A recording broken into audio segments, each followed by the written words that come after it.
demorei literalmente 20 anos para aprender o que eu vou te contar em 11 minutos. Nesse vídeo eu tô usando como base esse livro, Em Nome do Povo, do Bruno Perini, em que ele mostra várias coisas que eu vou falar aqui nesse vídeo, um estudo aprofundado sobre o dinheiro. E eu, assim como a maioria dos brasileiros, não tinha entendido isso até os meus 20 anos. Porque o Estado não quer que entendamos isso. Ele não quer que nós entendamos como funciona essa coisa que eu vou falar aqui para vocês. Ele não quer que a gente tenha um conhecimento profundo sobre como funciona o dinheiro, sobre como funciona esse mercado financeiro. Inclusive, ele tenta deixar tudo muito complexo para que os meros mortais, né, a população no geral, não tenha muita importância, né, não tenha muito interesse em aprender sobre esse mercado. Tudo isso você vai entender aqui nesse vídeo. Primeiro você precisa entender o surgimento do Leviatã. Imagine que em uma comunidade pequena existiam poucas pessoas. Então essas pessoas conseguiam se organizar, fazer acordos, não brigar entre si, porque todas eram conhecidas, às vezes até familiares. Mas quando vai crescendo aquela vila, aquele vilarejo, as pessoas passam a não conhecer mais os vizinhos delas. E aí elas começam a entrar em conflito. Pô, por que você fez isso? Por que você pegou aquela coisa que era minha? Né? Começa a entrar nesse conflito. E aí tem duas soluções. Ou eles se matam, e aí um grupo só vai prevalecer, ou eles entram num acordo em que um desses lados, né, ele vai ter o monopólio da força. E aí que surge o Leviatã, o Estado. Essa pessoa, essa entidade, né, que tem o monopólio da força. E como que o Leviatã ele se financia? Porque se você pensa que vai ter uma pessoa ali, tipo um prefeito, ou um cacique da vila, um líder, um chefe, ele tem que estar tirando o dinheiro dele de algum lugar. E aí ele tem três formas de conseguir se financiar, que é muito importante que vocês entendam. Primeiro, ele pode se financiar por meio de impostos, né? Mas tem um limite, né? Porque se ele pega muito imposto das pessoas, as pessoas vão parar de produzir. Porque as pessoas vão falar, pô, por que eu vou produzir? Por que eu vou ficar me matando de trabalhar se aquele cacique lá, aquele prefeito da vila, o chefe da vila, vai ficar lá sentado e vai pegar todo o meu imposto, tudo que eu produzir ele vai confiscar. Então tem um limite para a produção de impostos, para essa tomada de impostos, né, pelo chefe daquela cidade, pelo Leviatã, pelo Estado. Existe um limite em que a revolta do povo vai se abater sobre ele. Segundo, existe a dívida, ele pode tomar por meio de dívidas, mas existe um limite, né? Porque se a pessoa vai emprestar dinheiro para esse Leviatã, uma hora ela vai começar a desconfiar. Pô, esse cara tá tomando muito dinheiro emprestado de mim. Como que ele vai me pagar? Será que ele tem esse dinheiro para me pagar? E existe esse limite. E aí temos a emissão de moeda nova. Mas aqui na emissão de moeda, a gente não tem um limite categórico. Tipo assim, a confiança dos credores que vão parar de emprestar, o limite, né, da revolta do povo, que o povo vai parar de pagar os impostos. Na emissão de moeda, o único limite é a inflação. Só que você vai entender uma coisa essencial aqui nesse vídeo. A inflação, ela beneficia o Estado e ela pune os pagadores de impostos, a população. A emissão de moeda nova, né, que causa essa inflação, ela beneficia muito mais o Estado, que está imprimindo esse dinheiro novo, do que a própria população. E é por isso que você emitir moeda nova não produz riqueza, né, não deixa ninguém rico. Senão, todos os estados iam ligar as suas máquinas de imprimir dólares e reais e pesos argentinos e todo mundo ia ficar rico, todo mundo ia acabar a fome no mundo, mas não tem como fazer isso, porque a emissão de moeda nova não significa que a população ficou mais rica. Na verdade, a população ficou mais pobre. A moeda ela tem três funções. Primeiro, ela precisa ser uma unidade de conta, ou seja, as pessoas precisam entender, precisa ser uma maneira fácil de você fazer as contas. Por exemplo, um ovo custa 20 reais, né? Uma caixa de 30 ovos custa 20 reais. E aí, se eu quiser comprar direto da granja, vai sair 15 reais. Precisa ser uma coisa fácil, né? Precisa ser uma coisa fácil das pessoas fazerem a conta. Precisa ser um meio de troca, as pessoas precisam conseguir tangibilizar aquilo para trocar entre si. Precisa ter algum meio delas trocarem essa moeda. E terceiro, que é o que o Bruno Perini considera como a coisa mais importante, é ser uma reserva de valor. E uma reserva de valor, ela não pode ter uma inflação muito grande, senão ela vai perder o valor dela e ela não será uma reserva de valor. Ou seja, uma boa moeda, ela precisa ser uma moeda forte, uma moeda que não vai ser inflacionada e que não vai ter uma emissão nova dessa moeda. E ele dá o exemplo, por exemplo, o ouro, que o ouro não tem como ser produzido muito ouro na sociedade, né? A mãe natureza, né? Deus, seja lá uma entidade que você considere, colocou uma quantidade limitada de ouro, né? O ouro fisicamente, quimicamente, a estrutura dele é muito difícil de ser feita. Por isso que o ouro era uma moeda forte. Ele era uma reserva de valor muito forte, porque ele não podia ser inflacionado. E aí aqui é que o sistema começa a ficar meio louco. A coisa começa a ficar doida aqui. Foram se criando, né, bancos e reservas. Só que o banco, como que ele ganha dinheiro? Vou explicar para vocês. Você deposita lá, por exemplo, 100 reais no seu banco. O banco, ele não vai ficar com esses 100 reais parado, esperando você vir resgatar esse dinheiro. Os bancos começaram a perceber que, quando as pessoas depositavam esses 100 reais lá no banco, as pessoas não vinham resgatar esse dinheiro de fato, elas só deixavam lá guardado e pronto, acabou. Quando precisava, eu vou lá pegar, mas era raras vezes. E aí eles começaram a fazer uma coisinha. Eles começaram a emprestar muito mais dinheiro do que eles tinham. Como você faz isso, Corey? Pô, eles simplesmente pegavam e escreviam assim, pô, toma aqui esse empréstimo, não sei o quê, eu tenho esse dinheiro para te pagar. O banco falava isso. Mas na verdade, o dinheiro que ele tinha lá seu, ele estava gastando por aí, ele estava financiando aqui, investindo ali, para ele conseguir ter mais retorno. Enquanto isso, você achava que o seu dinheiro estava lá seguro. Isso se chama reserva fracionária. Isso se chama reserva fracionária. A reserva fracionária é quando você empresta dinheiro para o banco e o banco não fica com aquele dinheiro parado. Ele vai tentar financiar, vai tentar rentabilizar esse dinheiro que você emprestou para ele de outras formas. E aí, o banco não tem todo esse dinheiro que ele prometeu para as pessoas que ele estava guardando, porque ele saiu gastando, ele saiu investindo, ele não tem esse dinheiro lá físico. Se todas as pessoas forem lá no banco agora, nesse momento, sacar o dinheiro, elas não vão conseguir pegar todo esse dinheiro, porque o banco não vai ter esse dinheiro disponível. Chama-se reserva fracionária. E é daí que surgem as corridas bancárias, porque quando as pessoas começavam a perceber que tem muito dinheiro em circulação, o banco estava criando muito dinheiro, as pessoas corriam até os bancos, e aí o banco falava, pô, só vou ter dinheiro para quem chegou primeiro. Quem chegou por último, se lascou. E aí a gente tem que entender uma coisa muito importante. Como que o dólar surgiu como moeda global? Depois da Segunda Guerra, todos os países estavam lá ferrados de dinheiro, né, da Europa, estavam todos endividados.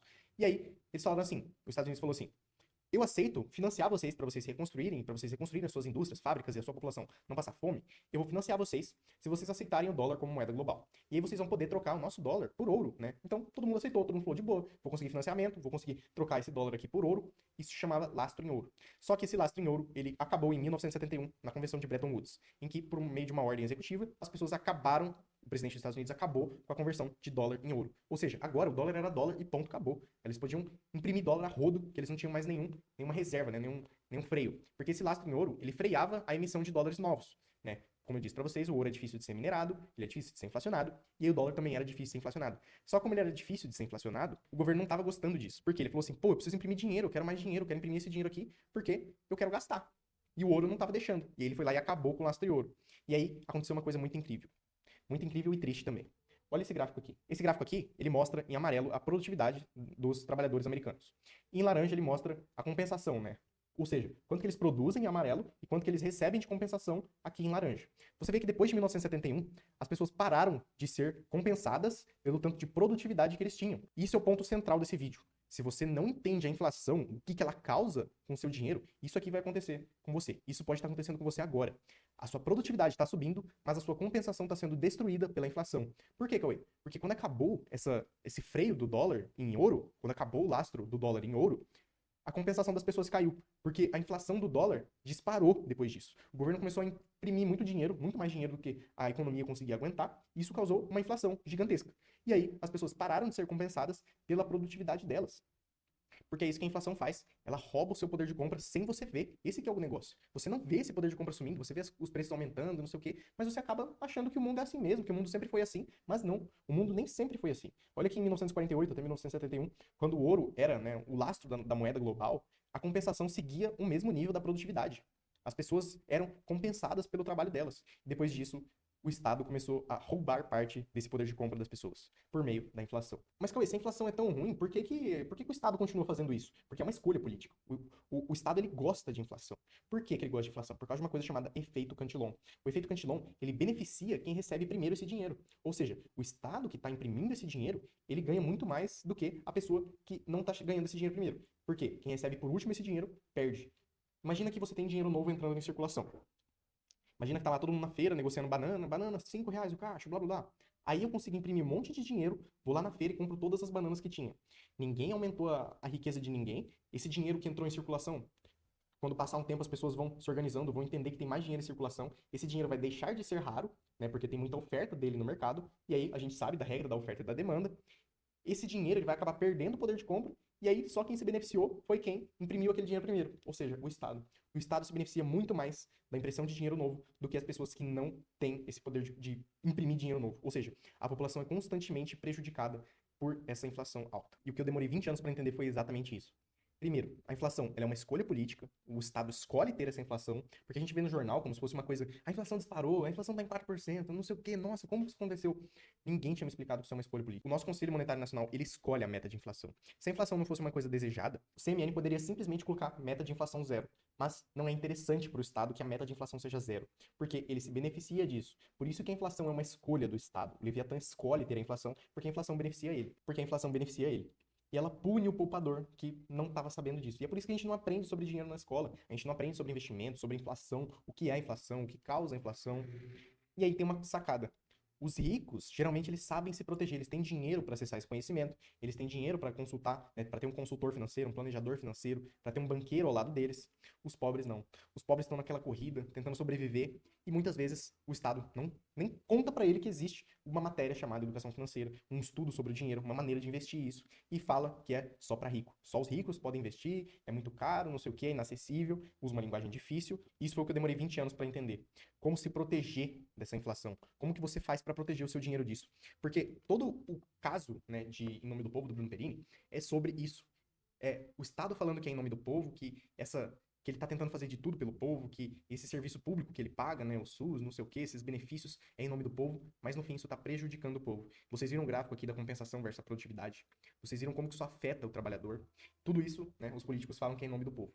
E a conclusão final do Bruno Perini é de que antes você poderia se dar ao luxo de ser um médico, de ser um engenheiro, de ser um catador de lixo, você ia ter a sua compensação garantida. Mas depois de Bretton Woods, aqui nessa linha de 1972, depois disso, você não pode mais se dar ao luxo de ser apenas um médico, um professor, um dentista, um advogado. Você tem também que entender sobre o dinheiro. Você tem que entender sobre a inflação para investir o seu dinheiro de forma correta e não deixar que a sua compensação fique abaixo da sua produtividade. Essa é a conclusão do Bruno Perini e é essa a reflexão que eu deixo para vocês. O nome do povo, o nome do livro é Em Nome do Povo, mas e aí? O Estado age em nome de quem? E aí, Cauê, como que eu me protejo disso? Como que eu faço para me proteger disso que você tá falando que é tão ruim? Eu vou colocar aqui para vocês.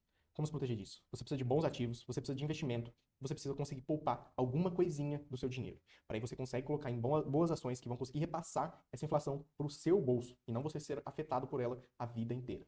Diversificar em diversos setores: energia, saneamento, bancos, seguradoras, tudo que tem de melhor no mercado acionário.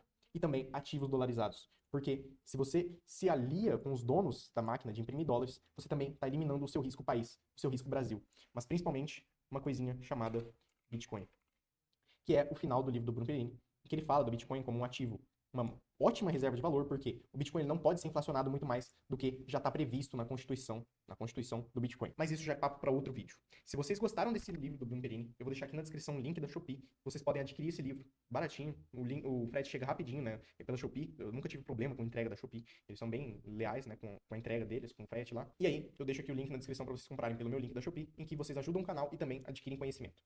Mas, se vocês querem saber mais sobre como se proteger da inflação, com diversificação, bons ativos, ativos dolarizados, Bitcoin, eu vou deixar aqui para vocês esse vídeo, em que eu coloquei, né, várias coisas para vocês conseguirem montar uma carteira de iniciante. 3 modos de você começar essa carteira de iniciantes. 3 investimentos para você que é um iniciante começar hoje mesmo os seus investimentos. Clica lá, que tá sensacional.